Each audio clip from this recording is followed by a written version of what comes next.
Hello guys, আসসালামু আলাইকুম। আশা করছি সবাই ভালো আছেন। সকাল সকাল আগে এক কাপ চা খেয়ে নিলাম। আর চা খেয়ে এখন আমি বাজারের উদ্দেশ্যে রওনা দিয়ে দিলাম। দেখেন আমি বাজারে যাচ্ছি হেঁটে হেঁটে। এখন আমি বাজার শেষ করে রিক্সা নিয়ে নিলাম। আর অনেক বাজার ছিল হাতে, এজন্য আপনাদেরকে দেখাতে পারিনি আমি কী কী নিয়ে আসছি। বাসায় যে অবশ্যই আপনাদেরকে দেখাবো আমি।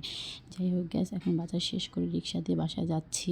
আর আমার ভিডিওটা কেমন লাগলো আপনাদেরকে কাছে আমাকে কিন্তু অবশ্যই কমেন্টে জানাবেন। আমি বাজার শেষ করে এখন আমি বাসার দিকে যাচ্ছি। আর সকাল সকাল বাজার করার কারণ সারাদিন অনেক কাজ থাকে। আর সকাল সকাল বাজার শেষ করলে সারাদিনের কাজটা রান্নাবাড়া যা আছে সব শেষ হয়ে যায়। এজন্য এখন আমি বাসার কাছাকাছির দিকে প্রায় এসে পড়েছি। এখন আমি রিক্সা থেকে নেমে বাসায় যেয়ে আপনাদেরকে দেখাচ্ছি আমি কী কী নিয়ে আসলাম। এখন আমি বাজারে থেকে নেমে এখন আপনাদের কাছে শেয়ার করলাম। দেখেন আমি কী কী বাজার নিয়ে আসছি। ইলিশ মাছ নিয়ে আসলাম। এখানে আমি 3টা ইলিশ মাছ নিয়েছিলাম। এগুলো কিন্তু ছোট ছোট দেখতে, কিন্তু আসলে কিন্তু অনেক বড়। এখানে ভিডিওতে ছোট দেখাচ্ছে। যাই হোক গ্যাস, আর সবজি আমি আনলাম টমেটো, ধনিয়া পাতা, গাজর, আর এখানে সিম, এখানে পেঁয়াজের কলি নিয়ে আসছিলাম।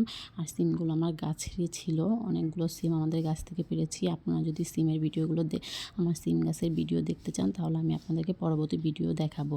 আজকের মতো এই পর্যন্ত। আশা করি সবাই ভালো থাকবেন। আর আমার এই ভিডিওটি কেমন লাগলো আপনারা জানাবেন। আসসালামু আলাইকুম।